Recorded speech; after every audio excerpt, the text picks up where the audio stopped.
Number 4. One of the satellite of Jupiter has an orbital period of 1.769 days.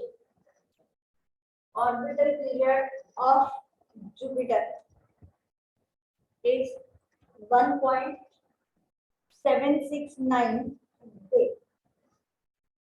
And the radius of orbit of Jupiter is 4.22 into 10 raised to 8 meter. Show that the mass of Jupiter is about 1000 that of the mass of the Sun. मतलब relation जो हमें निकालनी है वो mass of Jupiter और मास of the सन के लिए हमें रिलेशन निकालनी है. कोई फॉर्मूला जिसमें T आता हो, M आता हो और R आता हो. हम लोगों को टाइम पीरियड ऑफ सैटेलाइट का फॉर्मूला डिराइव करवाया है. इसको मैंने आपको बोला था कि T = 2 pi under root of R by G. वो R स्मॉल r हो, जो भी हो, जैसा भी हो, R अपॉन G. मुझे यहाँ पे G नहीं चाहिए, मुझे यहाँ पे चाहिए इन टर्म्स ऑफ मास. मास के टर्म में मुझे अपना आंसर चाहिए.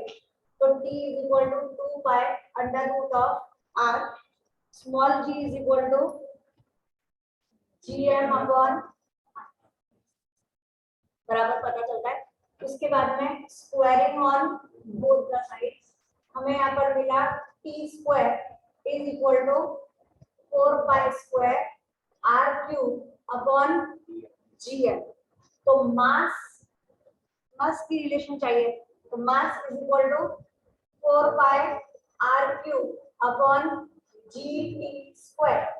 4 पाई कांस्टेंट, कैपिटल G भी कांस्टेंट. क्या बचा? m proportional to r cube upon t square. अब mass of sun upon mass of Jupiter is equal to radius of sun का cube upon भाई m के डायरेक्टली प्रोपोर्शनल कौन है? r. तो sun के सामने कौन आया? r of s और नीचे कौन आएगा? t of s का स्क्वायर. बराबर. ऐसे ही इधर मास ऑफ जुपिटर के सामने रेडियस ऑफ जुपिटर का क्यूब और ऊपर आ जाएगा टाइम पीरियड ऑफ जुपिटर का स्क्वायर. बराबर. अब रेडियस ऑफ सन ये सब दे रखा है तो ठीक, नहीं तो ले लो.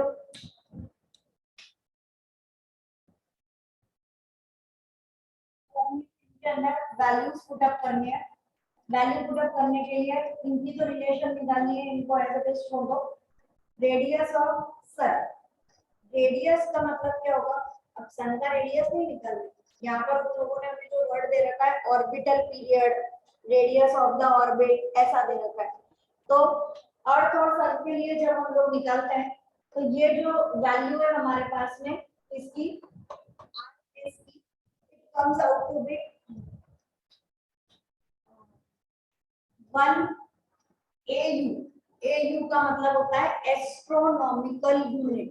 कौन सी यूनिट? क्योंकि हम लोग मीटर, किलोमीटर में अगर मेजर करेंगे तो डिस्टेंस बहुत ज्यादा हो जाता है. इसलिए एक बड़ी यूनिट दे दी गई जिसका नाम है एस्ट्रोनॉमिकल यूनिट. उसे हम लोग लेते हैं 1.496 into 10⁻11 मीटर. तो यहाँ पर पहले आया 1.496 into 10⁻11 का होल क्यूब अपॉन में जुपिटर वाले का है 4.22 into 10⁸. तो दोनों क्यूब वालों को अपन ने एक ही ब्रैकेट में ले लिया. Into time period of Jupiter it is 1.769 day. Day को कन्वर्ट करना पड़ेगा इनटू 24 आवर्स, उसके बाद 60 मिनट्स और 60 सेकेंड्स. और नीचे हम लोग अर्थ का लेंगे कि अर्थ का ऑर्बिटिंग पीरियड तो बोले 365.4 6 बाय 0.6 into 24 into 60 into 60. ठीक है 365 बेटा 0.4 में बोलेंगे, इट विल बी 0.25, 1/4 अपन लोग लेके चलते हैं ना 365 डेज, और उसके बाद में 1/4, तो 1/4 इज रिटन एज 0.25, तो 365.25 into 24 into 60 into 60. चलो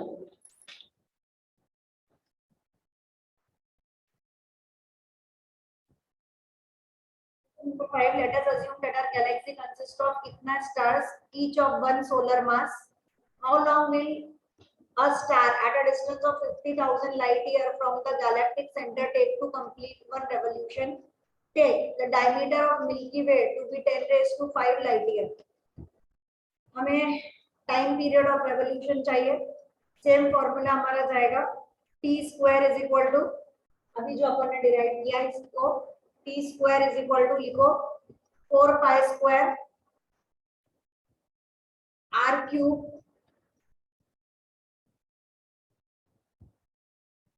अपॉन जीएम, स्क्वायर है उधर जाएगा तो हो जाएगा अंडर रूट, टाइम पीरियड निकालना है हमें, अंडर रूट करना पड़ेगा, वैल्यू डाल लीजिए, मल्टीप्लाई बाद में देखेंगे।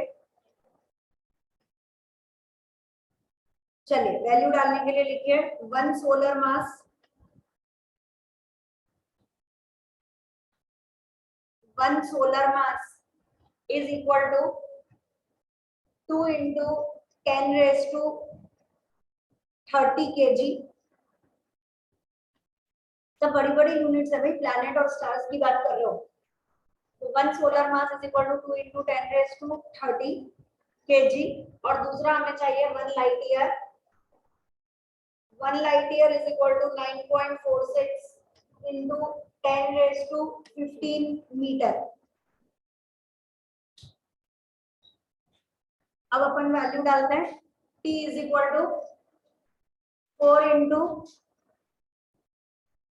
पाई स्क्वायर की जगह 3.14 का होल स्क्वायर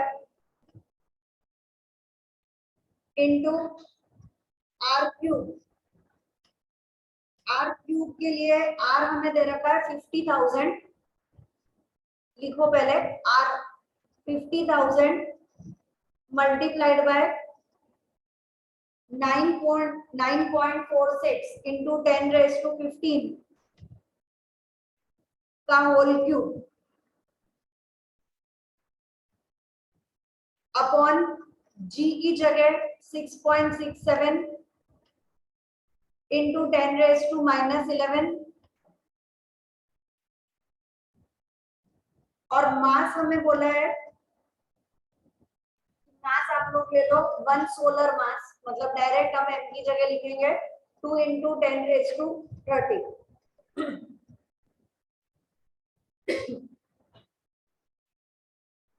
अब ऐसी कितनी है हमारे पास,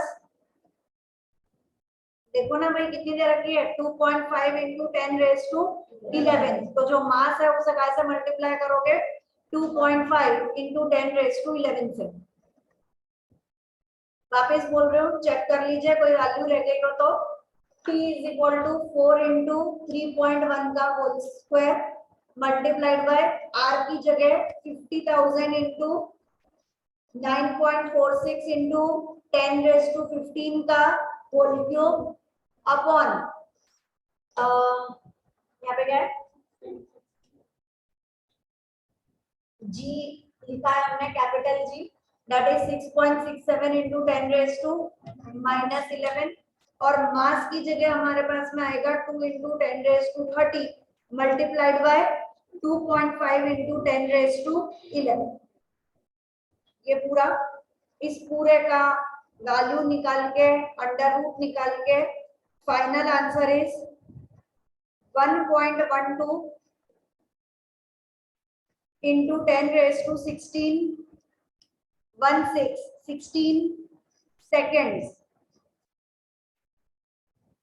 इसे अगर हमें ईयर में कन्वर्ट करना है तो नेक्स्ट लाइन में फिर से लिखिए 1.12 into 10⁻16 divided by 365.25 into 24 into 60 into 60 upon में जा रहा है ये समा 365.25 इंटू 24 इंटू 60 इंटू 60। इसका फाइनल आंसर हमारे पास है 3.54 into 10⁸ years।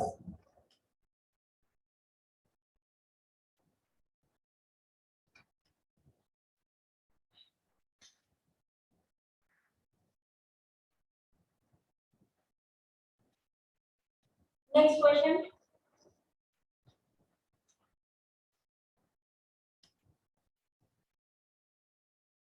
theoretical question, question number 6. Choose the correct alternative. If the zero of potential energy is at infinity, the total energy of an orbiting satellite is negative of its kinetic or potential energy. हमें बोला है कि potential energy infinity पर है, तो total energy का formula याद आएगा? टोटल एनर्जी का फॉर्मूला निकालो पीछे, माइनस, हाँ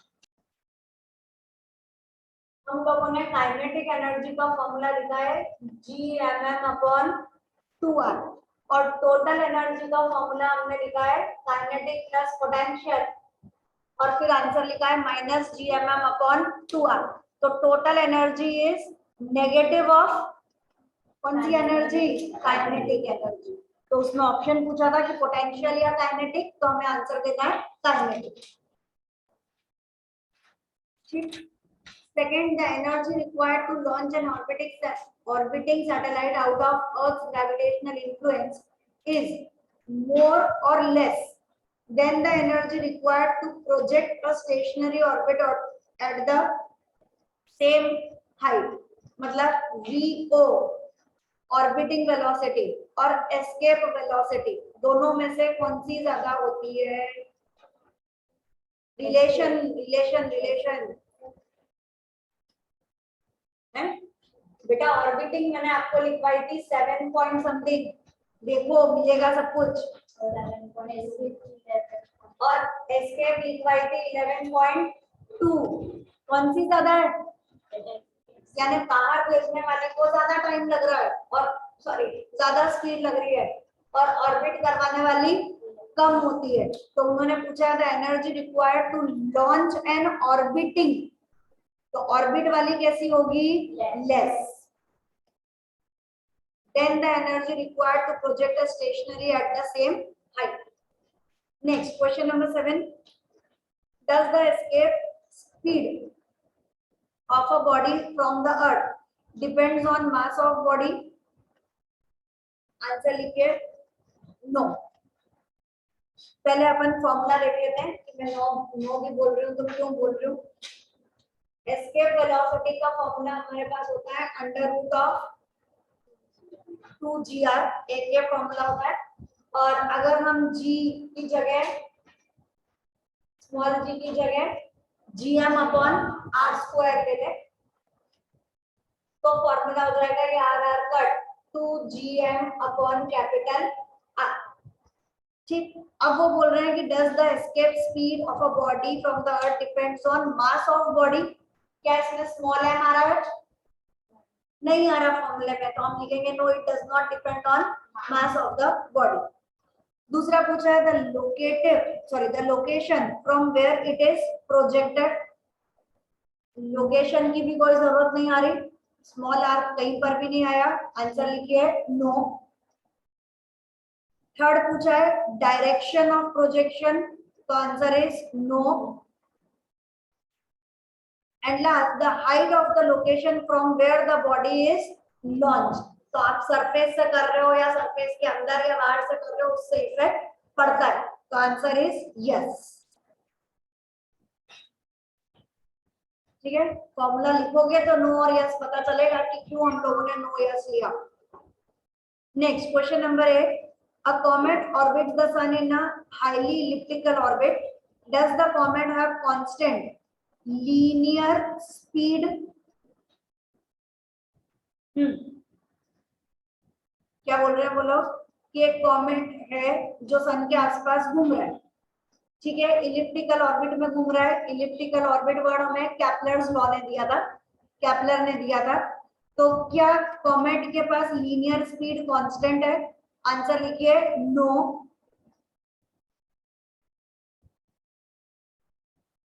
क्यों भैया? ऐसी इलिप्टिकल ऑर्बिट बनाई थी अपन ने, क्या बोला था कि ये डिस्टेंस ज्यादा है तो यहाँ पे एरिया कम कवर कर रहा है, यानी स्पीड इज स्लो। और जब यहाँ पर है डिस्टेंस कम है तो एरिया ज्यादा कवर कर रहा है, एरिया इक्वल कवर होगा। अपन ने बोला था it sweeps equal area in equal interval of time. लेकिन कैसा दिख रहा है अपने को कि यहाँ पे जब डिस्टेंस ज्यादा है तो स्पीड स्लो है, यहाँ पे डिस्टेंस कम है स्पीड ज्यादा है। चलिए, तो it is not same. B point angular speed, answer लिखिए it varies slightly.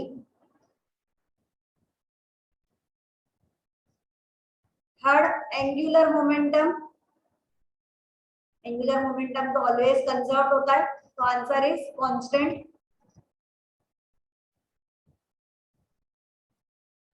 Kinetic energy speed पर डिपेंड करती है, तो it is not same, it is not constant. Potential energy, it also varies with the path, it is also not constant.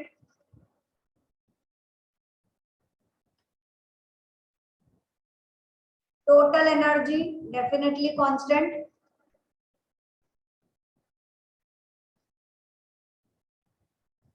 चलिए next question number 9, which of the following symptoms is likely to elicit in an astronaut in space?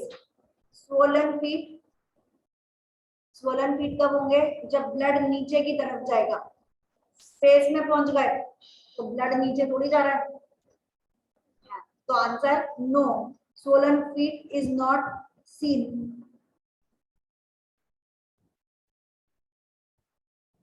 swollen face, yes.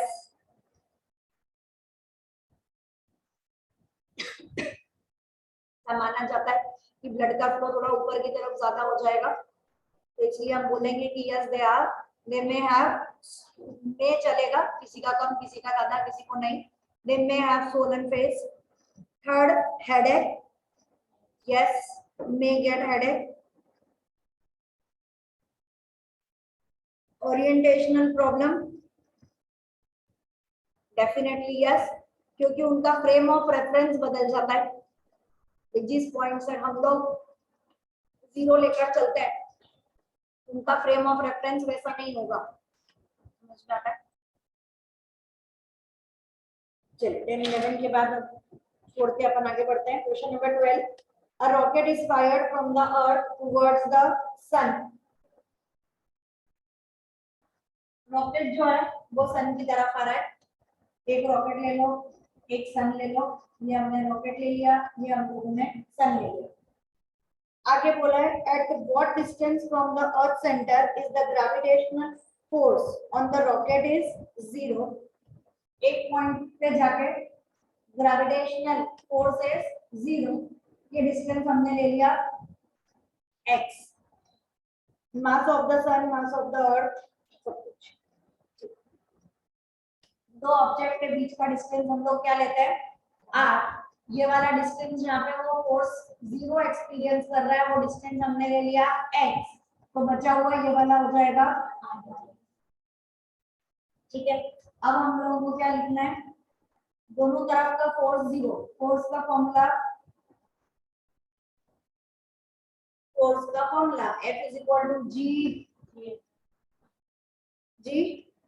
mm upon r square, g mass of rocket, mass of the object, भाई इसके कारण इस पर और इसके कारण इस पर कोई एक पॉइंट अपन ने लिया, ठीक है, तो gmr अपॉन में क्या डिस्टेंस x का square is equal to g, ये वाला मास ऑफ सन, ये वाला इसके कारण स्मॉल m अपॉन में r माइनस x का होल स्क्वायर, g और g जाने दो, स्मॉल m और स्मॉल m जाने दो। हमें क्या ढूंढना है, एट व्हाट डिस्टेंस x की वैल्यू हमें ढूंढनी है, ठीक है। हम लोग यहाँ पे लेंगे mr upon ms is equal to x square upon r minus x का whole square, taking root on both the sides. ये हो जाएगा under root of mr upon ms is equal to x upon value ढूंढ के cross multiply कर दो। और आपको ये हार्ड लगता है तो फिर तो आपको a minus b whole square की आइडेंटिटी लगा के ब्रैकेट ओपन करना पड़ेगा। बेटर तरीका है कि हम लोग इस तरीके से सॉल्व करें और फिर क्रॉस मल्टीप्लाई करें।